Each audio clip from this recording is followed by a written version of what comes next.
morning, everybody. I'm out with Rhett, our Maltese mix. And as you can see, doing the entire walk today, off leash. Right now, I've got him in a really nice heel. As I discussed in Mason's video, heel is our command for walk with me. It literally means their head is at the level of your heel, not up here. Okay, so he's following me. And I now have an accountability button, which is what allows this to be done off leash.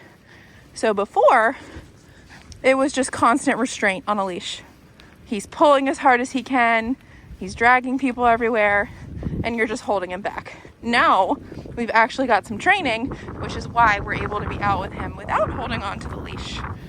Now, as long as he stays in this heel spot, we're not touching the remote. In fact, I'm praising him. Okay, if he lets there be a gap, click my tone a couple times, and he closes the gap. There's the training. Now, if he starts to ignore the tone, you can go to stem. But wow, for being new at this and being a couple years old, doing incredible. Let's see what happens if I stop. Oh my goodness, good boy. I love the awareness. So I stop, he stops. Think back to drop-off day. His owner stops, he's all over the place. You're just holding him back, right? Stay, give him a stay and a walk away. Again, something else that he worked very hard on. He's auto downing. Wow. When I say stay and walk away, he's putting himself in a down. You have no idea how hard we worked at that. This is a dog who, for one, had no concept of stay. And number two, did not even know sit. And then when we started teaching down, he said, no thanks, I don't want to do that either.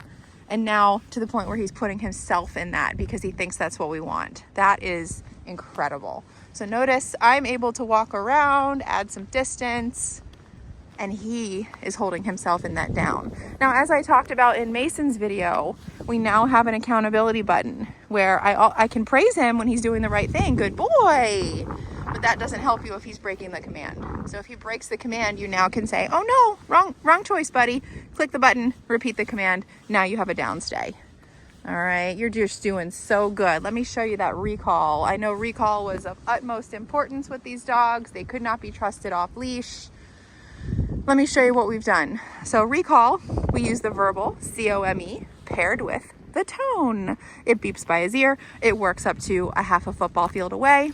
And when he hears that, he's trained to come to the person calling him, drop everything, and come on over. All right, let's try it out. Come. Oh, good boy, buddy. Look at him go. Hi. Perfect position. So notice he comes right in front of me. Notice he's putting himself in a sit. He's not jumping. He's not running past. He's not coming and then leaving again. Goes back to day one foundation where we teach that recall to a stay. He knows if he walks away, I'm just going to correct him and recall him again. That's how we get that nice stay after a recall. All right, now from here, you could do anything you want, really. You could release him. You could put him back into a heel. You could put him back into a stay, really whatever you want to do. I'm going to show you how we get him into the walk. Okay, so to get him into the walk, I'm going to say the word heel, which is our command, and start tapping my tone, and I'm going to start walking. I continue to tap the tone until he locks into place. All right, Rhett, good. Heel, tap my tone a couple times, and then bam, there's our walk. He is so cute.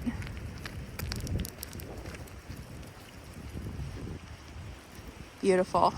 I'm gonna stop. Beautiful, look at that awareness. I stop, he stops. I'm gonna see if I can get a DOWN rep in. Down. Good. I want to make sure he's doing it when I ask. Because believe it or not, there are some dogs that will say, I'm going to beat you to it. No, down. Because they just don't want to listen. So if they think if it's their idea, which is fine, but I do want to make sure he's listening when I ask him to as well. Now, if you noticed when he broke the down, I said no, I clicked, and he puts himself back into the down. All right, so we've talked about healing, staying, downstay, recall. Let me show you the release. The release is you're free within reason. So I can't release him and then he's running away or barking or eating stuff off the ground. When he's in free time, you still have a way to correct unwanted behaviors. Okay? No, stay. I'm gonna click right here. See how that click produces him to lay down? I'm very low, I'm at an 11. Good. Good job. Remember how new he is. Look how jumpy he is. That's why you gotta sit. If you notice him struggling, sit here for a minute or two, because he really needs to practice that impulse control. He's so jumpy in these commands.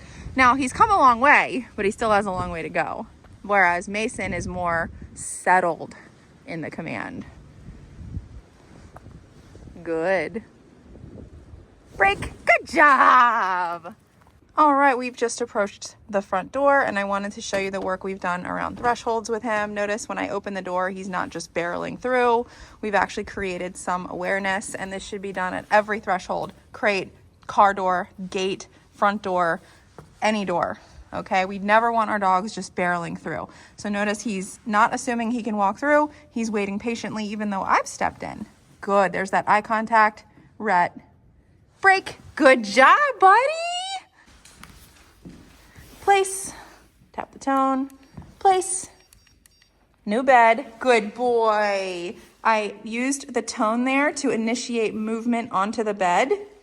When we come in from our walk, we don't want to come in and just unclip the leash, let him walk around the house, make bad choices. We actually want to give him a job.